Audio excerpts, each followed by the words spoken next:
Me llamó incompetente y con un gesto de asco barrió con su mano todas mis carpetas y archivos de la mesa, tirándolos al suelo como se tira la basura. La sala quedó en un silencio sepulcral mientras mis meses de esfuerzo rodaban por la alfombra. Segundos después, desconectó mi presentación dejando la pantalla en negro. Pero lo que Ricardo no sabía, mientras se burlaba de mí frente a todos, era que mi teléfono estaba vibrando. Vi la notificación. Era la confirmación del contrato de $2 millones que ahora me pertenecía solo a mí. En ese minuto, mi vida cambió, pero no como él esperaba. Es fácil imaginar esa escena como una película. Luz fría, miradas que se clavan, el presentador que se convierte en verdugo. Pero la verdad es más lenta y más larga.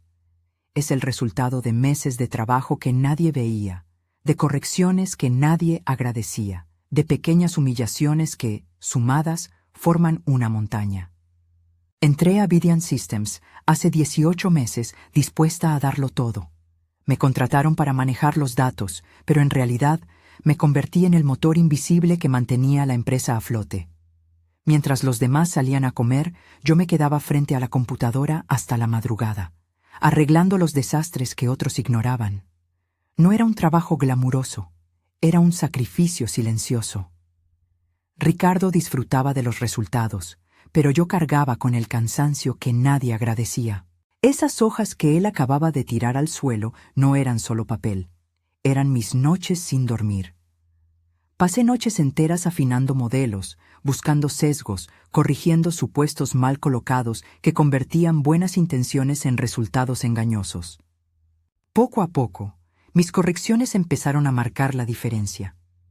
Las cuentas de algunos clientes mostraban discrepancias que yo pude explicar. Los reportes que antes parecían sólidos, de repente tenían huecos que yo llenaba con transparencia. En una palabra, hice que los números hablaran con la verdad. Eso no ocurre en una sola reunión. Es trabajo repetido, ajustes, validaciones. Pero cuando los resultados se reflejaron en crecimiento de retención y en propuestas más robustas para nuevos socios, alguien tenía que poner cara al trabajo. Y esa persona rara vez era yo. Ricardo Vega entró a la empresa como un depredador disfrazado de mentor. Al principio, su sonrisa me engañó, mas pronto descubrí su verdadero talento: robar el crédito ajeno y humillar a quien le hiciera sombra. Se acostumbró a presentar mis ideas como suyas en los correos importantes, mientras me mantenía en la oscuridad. Sus críticas no buscaban mejorar mi trabajo, buscaban destruirme. Esa agresividad pasiva fue escalando hasta que se sintió con el poder de insultarme públicamente, pensando que yo nunca me atrevería a defenderme. En reuniones con clientes o con la junta, él presentaba el material que yo había refinado y lo enmarcaba como si hubiera sido su iniciativa. En emails, sus frases dejaban implícito que la responsabilidad había sido compartida. En la práctica, él absorbía el crédito. Cuando yo intentaba aclarar puntos técnicos en público, su expresión se endurecía. A veces, interrumpía con un comentario que minimizaba mi aporte. No siempre fue agresivo, pero sí fue constante. Esa constancia erosiona. Poco a poco te hace cuestionar tus propias certezas. Me vi a mí misma explicando de forma más diplomática lo que antes contaba con naturalidad. Empecé a documentar todo: versiones de modelos, fechas de revisión, comentarios de clientes. No porque sospechara una conspiración global, sino porque sabía que en el mundo de los datos la evidencia ordenada habla más que la memoria. Guardé copias de las presentaciones, de los scripts de análisis, de los mensajes internos. Era mi manera de proteger el trabajo. No lo llamaba paranoia, lo llamaba profesionalismo. El proyecto que nos puso en el mapa y que, sin yo saberlo al principio, iba a determinarlo casi todo, era una propuesta de alianza con Global Tech.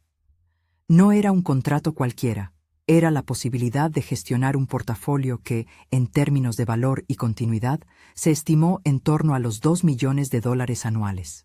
Para Vidian, eso significaba un crecimiento real y una puerta abierta para más clientes.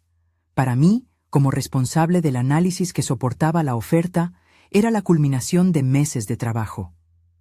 Preparé los escenarios de riesgo, modelé el impacto de diferentes supuestos y presenté un marco de integridad de datos que hacía a la propuesta creíble. Les mostré cómo el modelo era reproducible y cómo se podían auditar todas las etapas, para que nadie pudiera alegar interpretaciones flexibles de cifras que, por diseño, debían ser transparentes.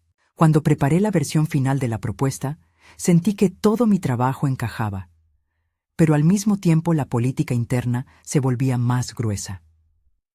Ricardo empezó a aparecer más en las reuniones con ejecutivos. Su presencia opacó la visibilidad que yo necesitaba. Había momentos en que sus comentarios eran adecuados y útiles, pero otras veces sus intervenciones eran un intento claro de marcar territorio. Una frase que me restaba mérito aquí, una corrección pública allá. No era solo ego, era una estrategia para mantenerse en la cima de la narrativa corporativa. En paralelo, apareció Isabela Solís, de Global Tech. La conocí en una cumbre en Chicago, en un pasillo entre sesiones de paneles y cafés insípidos. Isabela tenía la rara combinación de simpatía y mirada técnica. No hizo preguntas para mostrar conocimiento, sino para entender procesos. Le expliqué, con modestia y precisión, cómo habíamos construido el modelo de valoración del portafolio y por qué la condición de los datos era el activo más importante. Ella escuchó y me dijo algo que guardé. Tu enfoque es raro. Prioridades claras, evidencia, responsabilidad. Necesitamos eso. Me dio su tarjeta y en los días siguientes un correo suyo llegó con una invitación a conversar en profundidad sobre la oferta que Global Tech contemplaba. No fue una promesa vacía, fue el inicio de una conversación que más tarde se convertiría en una oferta formal. A partir de ese momento hubo una doble presión. Por un lado, el proyecto interno con Vidian, que debía sostener la propuesta de 2Meritor. Por otro, la posibilidad real de salir a una empresa que valoraba ese enfoque ético de los datos. Tuve la sensación de estar en dos frentes a la vez. Me dediqué a cerrar huecos, a pulir supuestos, a anticipar preguntas difíciles. Pasé semanas revisando cada slide, cada tabla, cada nota al pie. Sabía que si la propuesta se veía vulnerable a un escrutinio técnico, se caería. Y sabía también que si alguien me quitaba la voz durante la presentación, el resultado dependería de otros factores. Hubo noches en las que pensé en renunciar solo por cansancio. No por la carga de trabajo, sino por la sensación de invisibilidad. Pero renunciar por fatiga es distinto a renunciar con un propósito. No quería que mi salida fuera un gesto impulsivo. Quería que tuviera sentido y que dejara una puerta abierta para que mi trabajo siguiera hablando, aunque yo ya no estuviera en la sala. Por eso documenté aún más. Dejé instrucciones claras en repositorios internos y preparé un correo de salida pensado para mantener la cabeza erguida, no para ajustar cuentas. La cumbre interna donde iba a presentarse la propuesta fue en un auditorio que combina lo corporativo con lo teatral. Luces cenitales, pantallas amplias y una fila de ejecutivos que miran como si evaluaran la vida entera de la compañía en una hora. Hice las pruebas técnicas, revisé el clicker, confirmé que las gráficas se desplegaban en el orden correcto. Todo estaba listo. En mi cabeza había una secuencia: exposición clara, respuestas a dudas técnicas, cierre con un plan de implementación que dejara a todos tranquilos. Pensé en Isabela, en la conversación de Chicago, en la posibilidad de que Global Tech quisiera asegurar la cuenta liderada por mí, por su valor y por la confianza que habían mostrado en mi enfoque. Y allí apareció Ricardo, con una sonrisa calibrada. Se sentó en la primera fila, como alguien que sabe que controla el guión. La presentación empezó. Hablé de integridad de datos, de cómo proteger el portafolio de 2 de errores estructurales, de cómo un modelo reproducible garantiza confianza para ambas empresas. Cuando llegué a la parte técnica, a la diapositiva que mostraba los puntos de validación críticos, sentí la mezcla de nervio y concentración que siempre me acompaña al exponer algo por lo que he luchado. Entonces, sin aviso, se inclinó hacia adelante y con la mano tiró del cable del proyector. Fue un gesto rápido, casi teatral. La pantalla, mi apoyo, quedó en negro. Antes de que yo pudiera reaccionar con la calma que practicaba, escuché su voz. Sofía, esto es inaceptable. Eres incompetente para presentar algo así frente a clientes. La palabra rebotó en la sala como una sentencia. El silencio que siguió fue diferente al murmullo inicial. Era denso, como si algo se hubiera quebrado. Sentí el frío en mis manos. Mi estómago se contrajo. Por un momento no supe si lo peor era la humillación pública o la manera brutal en que él cortó la presentación que representaba mi trabajo. Pude haberme quedado ahí, hacer una escena, gritar, acusar. En otras circunstancias, y no estoy juzgando a quienes lo harían, hubiera sido una forma humana de descarga. Pero en ese instante no vi fuerza en la furia, vi riesgo. Sabía que cualquier reacción impulsiva podría convertir el problema en un fuego que me consumiría a mí también. Fue entonces que mi teléfono vibró otra vez. Tenía la pantalla hacia arriba sobre la mesa. No lo había mirado desde que la sala se iluminó con miradas. Y la notificación fue más larga esta vez. Oferta formal, Global Tech, liderazgo del portafolio estratégico, valor estimado, 2.000 anual. Documentos adjuntos. Leí la línea en voz baja. Sentí que el tiempo se ralentizaba.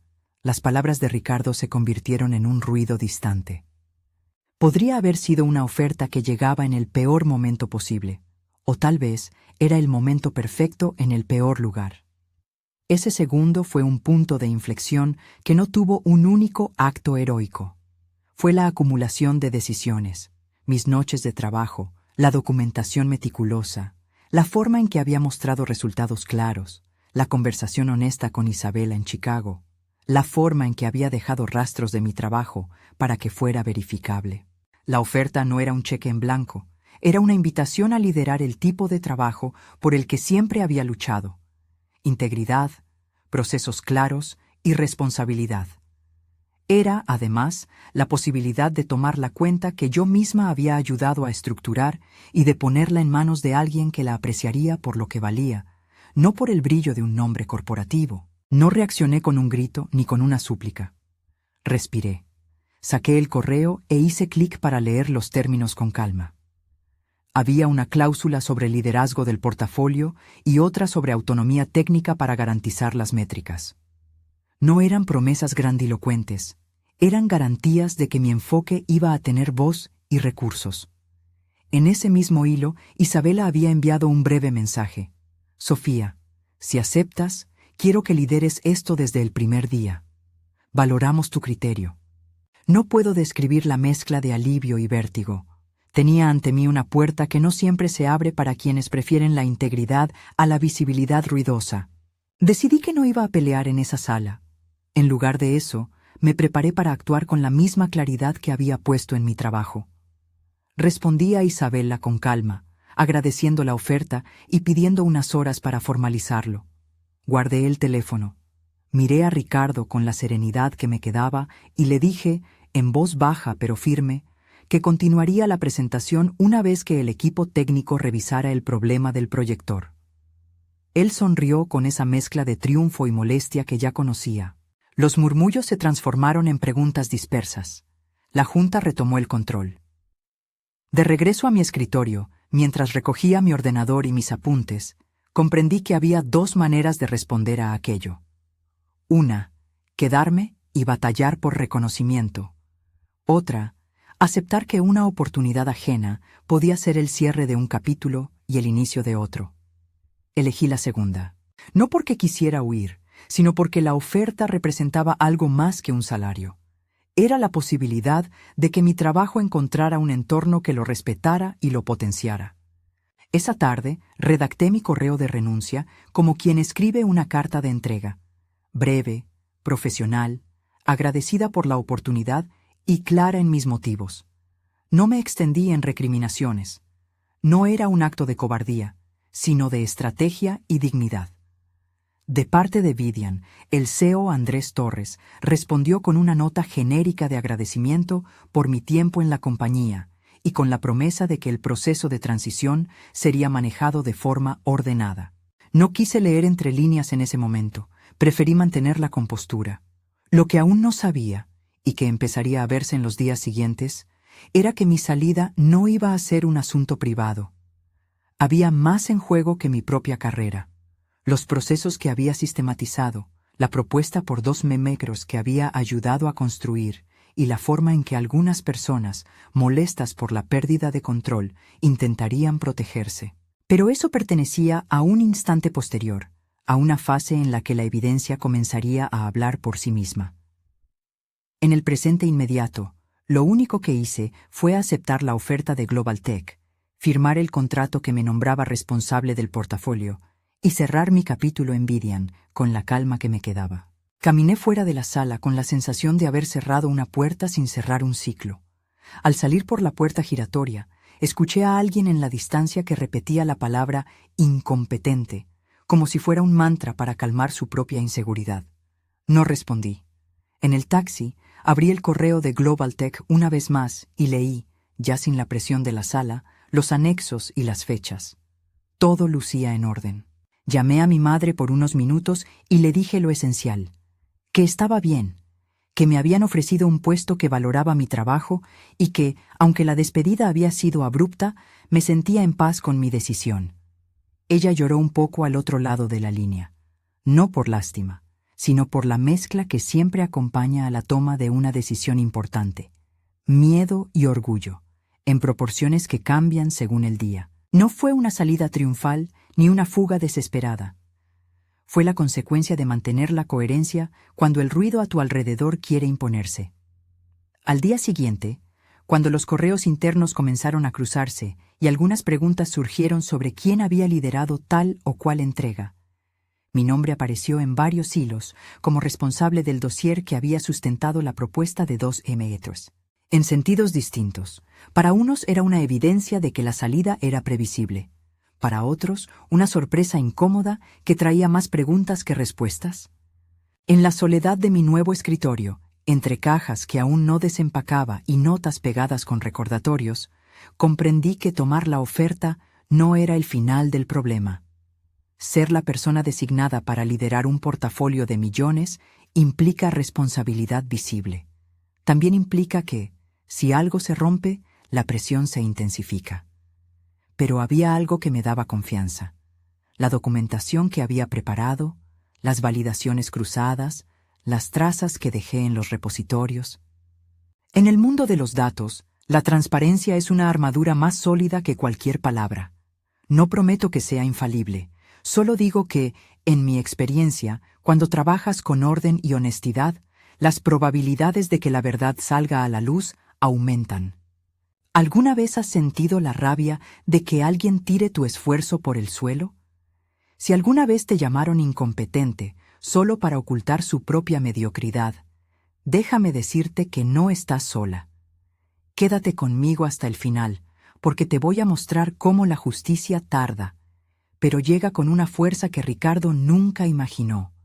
Suscríbete a Ella no se rindió, porque aquí las mujeres subestimadas siempre tienen la última palabra. Los días que siguieron fueron una mezcla de limpieza, firma de papeles y reuniones de transición. En Vidian, algunos colegas me enviaron mensajes privados de apoyo. Otros guardaron silencio. Andrés Torres, con la prudencia que suele acompañar a los CEOs, pidió una revisión formal de los procesos para entender mejor qué había pasado con la presentación y por qué se produjo esa escena. No dije nada públicamente más allá de mi correo de salida. Preferí dejar que los documentos que yo había dejado hablaran cuando los demás decidieran abrirlos. Mientras tanto, en Global Tech me dieron acceso inmediato a la documentación del portafolio. Isabela me presentó al equipo que iba a trabajar conmigo y me dio libertad para redesignar procesos si lo consideraba necesario. Esa confianza fue casi tan valiosa como el contrato mismo. Empezamos a planear las primeras auditorías de integridad y a diseñar un plan para demostrar a clientes y a socios que la gestión del portafolio sería rigurosa y transparente. Era, en efecto, la oportunidad de llevar mi enfoque a mayor escala y con recursos reales. Pero antes de poder consolidar nada, comenzaron a circular comentarios dentro de Vidian sobre accesos inusuales a ciertos reportes y discrepancias menores en las versiones de algunos documentos. Al principio, para mí, fueron ecos distantes. rumores en canales internos, mensajes que se borraban rápido. No sospeché que algo mayor se estaba cociendo. No era mi lugar. Mi responsabilidad era preparar el terreno en Global Tech y asegurar la transición del portafolio. Con la cabeza en esos objetivos, no imaginé que las cosas que había dejado como evidencia podrían convertirse en la llave para revelar lo que estaba ocurriendo detrás de las cortinas. Esa sensación de transición, salir de un lugar que te ha visto crecer y entrar a otro que ahora te confía algo grande, es una mezcla de alivio y vértigo. Tenía la certeza de que había actuado con integridad y la incertidumbre de no saber cómo reaccionarían aquellos para quienes mi partida era una pérdida o una amenaza. Pero en ese cruce no hay respuestas fáciles. Hay decisiones que se toman día a día, con la calma que da la experiencia y la claridad que da la evidencia. Al final de mi primera semana en Global Tech, mientras revisaba un conjunto de validaciones para preparar la primera reunión con clientes potenciales, mi bandeja de entrada mostró un correo desde una dirección interna de Vidian que simplemente decía: «Necesitamos revisar los accesos de ayer». La frase era formal, seca. Sentí un escalofrío que no era miedo a lo desconocido, sino la certeza de que las piezas que había colocado con paciencia estaban empezando a moverse. No sabía aún si esas piezas limpiarían mi nombre o complicarían más las cosas. Lo que sí supe es que la historia que empezó con una pantalla en negro y una acusación pública no había terminado con mi salida de esa sala. Cerré el portátil por un momento, miré la vista desde mi ventana y respiré. Había tomado una decisión no por revancha, sino por coherencia. Había dejado Vidian llevando conmigo el peso de lo hecho y la responsabilidad de lo próximo. Nada aseguraba que todo se resolvería en la forma más justa. Solo sabía que, cuando los hechos hablan, tienden a imponer orden. Y yo había apostado a los hechos. Los días que siguieron a mi salida de Vidian no fueron una sucesión limpia de cierres y aperturas. Fueron un movimiento continuo de pequeñas olas que, sumadas, terminaron por volcar la mesa. Lo que empezó como un correo frío: «Necesitamos revisar los accesos de ayer», se volvió un hilo que tiraba de todos los demás hasta desenmarañar algo que, aunque no me sorprendió del todo, sí me dolió ver desplegarse. Andrés pidió formalmente una auditoría interna y convocó al equipo de seguridad de la información. No me pidieron testificar en público. Simplemente me llamaron a reuniones para explicar, otra vez, la lógica detrás de las decisiones del modelo y mostrar la documentación que había dejado. Ahí salió a relucir lo que ya había previsto al documentar cada versión: timestamps, comentarios en los repositorios, anexos con pruebas de validación y correos donde quedaba claro quién había aportado qué en cada etapa. Entregar aquello no fue un acto emotivo, fue una tarea técnica, metódica, el mismo trabajo que había hecho durante meses, pero aplicado ahora a un proceso que tenía consecuencias reales. El equipo de seguridad habló de accesos inconsistentes y modificaciones en versiones de documentos críticos. Lo dijeron en un lenguaje seco y profesional que evitaba juicios morales, pero el mensaje era claro. Alguien había intervenido en archivos clave en momentos inusuales y en formas que no concordaban con los registros de trabajo anteriores. No voy a entrar en tecnicismos. Basta decir que los logs mostraban cambios en momentos en que yo no estaba trabajando y en secciones que yo había dejado cerradas para evitar alteraciones. Eso fue lo que encendió las alarmas. Lo que vino después fue un vaivén de reacciones corporativas, preguntas internas, solicitudes formales de entrevista y la inevitable oleada de rumores en canales cerrados. Algunos colegas me escribían por privado para decir que habían sentido la tensión desde hace tiempo. Otros, con la distancia que da el interés propio, guardaron silencio hasta que la dirección se pronunciara. Isabela, desde Global Tech, mantuvo una actitud directa. Pidió que la investigación siguiera su curso y ofreció colaborar con cualquier prueba que fuera necesaria para validar la propuesta que habíamos preparado. Su apoyo no era teatral, era concreto. Compartió correos y registros de las reuniones en Chicago donde se había hablado del enfoque y del valor del portafolio. Ricardo, por su parte, negó las acusaciones cuando se le solicitó una explicación. Lo hizo con la misma seguridad con la que había tirado del cable en la sala. Vocación de control. Hablo de negación porque, en la primera ronda de entrevistas, presentó su versión de los hechos con argumentos que buscaban dispersar la atención. Errores técnicos sin autor identificado, supuestas fallas del equipo, insinuaciones implícitas sobre la continuidad de procesos. No voy a reproducir sus frases. Mi interés no fue desacreditarlo personalmente, sino permitir que la evidencia hablara. La evidencia habló, y lo hizo con una voz que no podía ser ignorada. Los registros mostraron accesos desde terminales asignadas a Ricardo en horarios fuera de su jornada laboral. Cambios en versiones de informes que habían sido entregados previamente. Y, en algunos casos, la manipulación de notas internas que alteraban la percepción de responsabilidad. No digo que fueran actos criminales, tampoco lo declaro. Digo que la auditoría detectó patrones de conducta compatibles con intentos por encubrir trazas y por reasignar mérito. Eso bastó para que la dirección avanzara con una investigación disciplinaria. En paralelo, algo impensado ocurrió. Varios clientes que formaban parte del portafolio empezaron a pedir aclaraciones. No fue una reacción en cadena motivada por malicia. Más bien, fueron conversaciones prudentes de socios que, al ver inconsistencias en reportes publicados por Vidian, decidieron pausar decisiones que dependían de esos datos. Imagina a una empresa que está por asignar presupuesto en función de una métrica. Si esa métrica muestra cambios inexplicables, cualquier gestor responsable frena y exige verificación. Eso es lo que pasó. Algunas negociaciones se detuvieron. Otras se reabrieron con la condición expresa de una auditoría externa. En el mundo corporativo, la confianza es frágil. Una vez que se tambalea, incluso los contratos más sólidos se ven forzados a esperar. Vidian sintió el impacto en su reputación y en su caja. Andrés, con la prudencia que exige su cargo, tuvo que equilibrar la necesidad de transparencia con la urgencia de contener el daño. No fue un momento de heroísmos.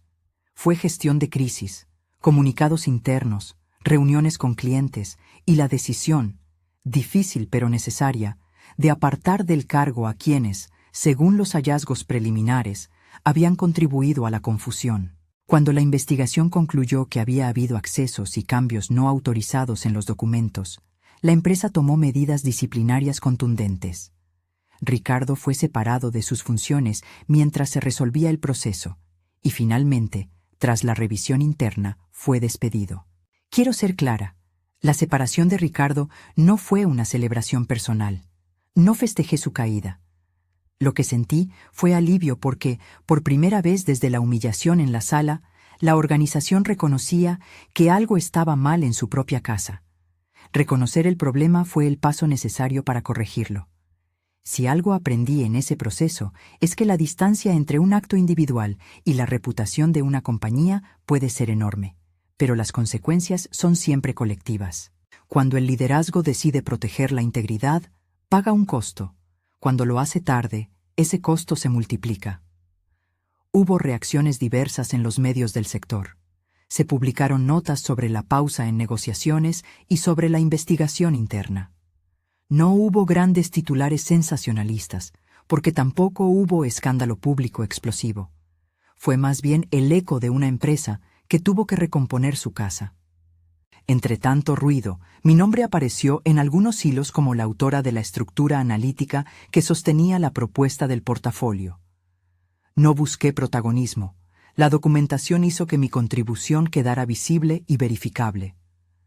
En Global Tech, la decisión fue clara: reforzar su apuesta por la integridad en la gestión de portafolios y, como consecuencia, proponer que liderara un equipo que tuviera como misión explícita la ética en análisis de datos. No fue un nombramiento simbólico. Me ofrecieron recursos, autonomía técnica y apoyo para diseñar procesos de control que evitaran lo que había sucedido. Acepté consciente de que el cargo no era un premio, sino una responsabilidad.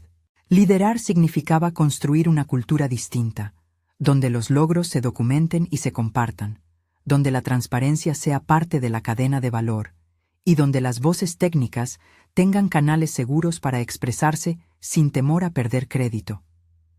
El primer paso fue armar un equipo pequeño pero con perfiles diversos: analistas, auditores internos, gente de operaciones y comunicación que entendiera cómo traducir decisiones técnicas en confianza para clientes. No buscamos puristas, buscamos personas que comprendieran que la transparencia no elimina la complejidad, pero sí la ordena. Creamos un manual de buenas prácticas, estándares para versiones de documentos, reglas claras para acceso y cambios, y protocolos de revisión cruzada. No inventamos la rueda. Tomamos medidas prácticas para que los procesos fueran menos dependientes de figuras individuales y más anclados en evidencia verificable. Una de las cosas que más me preocupó fue la narrativa pública. No quería que mi historia se convirtiera en un relato de uno contra otro. Quería que fuera un caso que enseñara cómo reorganizar una práctica profesional. Por eso, cuando se comunicaron internamente los resultados en Vidian, me limité a agradecer la transparencia y a expresar mi disposición a colaborar con clientes que necesitaran validación externa. Evité la exaltación, no por prudencia fría, sino porque sabía que el objetivo no era humillar, sino reparar. Con el tiempo, el portafolio comenzó a recuperar atletas. Clientes que habían pausado evaluaron reanudar proyectos al ver los controles de calidad que implementamos. Global Tech no compró todas las cuentas de Vidian, ni esa era la expectativa. Sí asumió la gestión del segmento que estaba alineado con nuestra apuesta de transparencia. La cifra de 2 millones no fue un talismán que resolviera todo. Fue la dimensión del desafío. Manejar ese volumen con integridad implica procesos robustos, no discursos. Aprendí a apreciar más la dimensión operativa que la cifra en sí. Después de los meses más duros, vinieron reuniones menos tensas y decisiones con un tono más constructivo. Algunos colegas de Vidian mantuvieron contacto para pedir consejos. Otros, lamentablemente, se alejaron. En ocasiones pienso en esas ausencias con tristeza, no con rencor. La experiencia me enseñó a distinguir entre quienes suman y quienes, en momentos de incertidumbre, priorizan su comodidad. Elegir con quién construir una carrera es también parte de la responsabilidad de liderazgo. Una pregunta que me hice muchas veces fue: ¿por qué no reaccioné en la sala cuando me humillaron? La respuesta no es simple, pero tiene que ver con la idea de eficacia. La furia espontánea puede dar una satisfacción inmediata, pero también puede cerrar puertas. Yo necesitaba que mi trabajo siguiera hablando. Necesitaba que, más allá de una defensa vocal, hubiera pruebas. Elegí, deliberadamente, no alimentar el espectáculo. Eso no significa que no sentí el dolor. Sentí cada latido de humillación. Pero la elección fue útil. Cuando la evidencia se presentó, tenía coherencia. La paciencia no fue resignación. Fue estrategia profesional y ética. En el camino de reconstrucción, asumí además un compromiso con las nuevas generaciones de analistas. Me abrí a mentorías y a hablar en foros sobre integridad en datos. No lo hice para mostrar un trofeo. Lo hice porque muchas personas, especialmente mujeres en tecnología, me habían escrito para decir que habían vivido experiencias parecidas: invisibilización, apropiación de crédito o la sensación de que si hacían ruido, perderían oportunidades. Quise que mi relato fuera una herramienta, no una consigna. Compartí prácticas sencillas: documentar, archivar versiones, pedir confirmaciones por correo y construir alianzas internas. No son fórmulas mágicas, pero ayudan a crear trazas que pueden proteger el trabajo honesto. Con el tiempo, Global Tech me dio autonomía para estructurar un departamento que denominamos Ética y Gobernanza de Datos. Era un nombre largo, pero buscábamos dejar claro el propósito: que el valor de los datos no se midiera solo en métricas, sino en confianza. Diseñamos programas de formación, comités de revisión y canales de denuncia anónimos para proteger a quienes detectaran irregularidades. No pretendo que esto sea la solución universal para todas las empresas. En mi caso, fue la manera de transformar una experiencia dolorosa en política corporativa. En lo personal, el proceso dejó huellas que no desaparecen con promociones o con reconocimientos. La humillación, aunque superada en lo profesional, dejó una marca de prudencia. Ya no doy por sentado que la buena voluntad existe en sala llena. Me volví más atenta a las señales pequeñas, comentarios que minimizan, silencios que distraen, gestos que intentan cerrar conversaciones. Eso no quiere decir desconfianza generalizada, sino sentido crítico activo. Hoy, cuando miro atrás, veo un mapa con estaciones: la llegada a Vidian, las noches de trabajo, el encuentro en Chicago, la pantalla en negro, el correo que cambió todo, la renuncia, la auditoría, la separación de Ricardo, el arranque en Global Tech y, finalmente, la construcción de un equipo. No es una historia lineal de justicia inmediata, fue un tejido de decisiones, coincidencias y resistencia profesional. Lo que me sostiene es la convicción de que la transparencia, la evidencia y la ética profesional no son accesorios. Son la infraestructura que mantiene en pie la confianza entre empresas y entre personas. Antes de cerrar, hay una cosa práctica que quiero compartir desde mi experiencia. Si en algún momento sientes que te están quitando crédito o que tu trabajo se diluye, documenta con claridad y con constancia. No te conviertas en escribe archivos por paranoia, pero sí protege tu contribución con la misma disciplina con la que haces tu trabajo. La evidencia no lo es todo, pero convierte discusiones subjetivas en asuntos verificables. Y si puedes, busca aliados fuera de tu círculo inmediato. Alguien que valore el enfoque ético puede abrir puertas que en tu entorno están cerradas. No digo que ese camino esté exento de dolor. Dije antes que no es una venganza. La restauración no necesita revancha. En muchos momentos pensé que mi caso sería una anécdota pequeña, destinada a desaparecer entre otros asuntos corporativos. En cambio, se transformó en una oportunidad para pensar procesos, para reclamar espacio para voces técnicas y para proponer una cultura donde el mérito se documente y se comparta. Eso me parece el tipo de victoria que vale la pena impulsar. No aniquilar al otro, sino elevar el estándar de cómo se hace el trabajo. Si esta historia te resuena, si en algún momento te has sentido silenciada o desplazada en tu trabajo, me encantaría que lo compartieras. Escribir tu experiencia puede ser el primer paso para poner en marcha cambios concretos.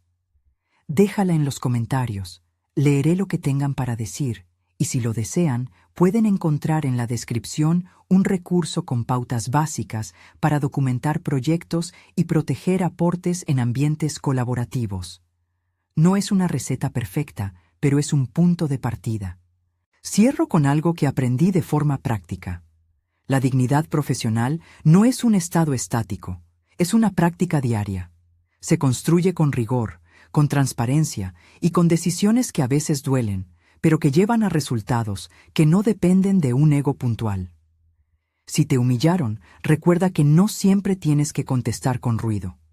A veces, dejar que tu trabajo hable con pruebas es la manera más firme de recuperar tu nombre, tu reputación y, al final, tu paz.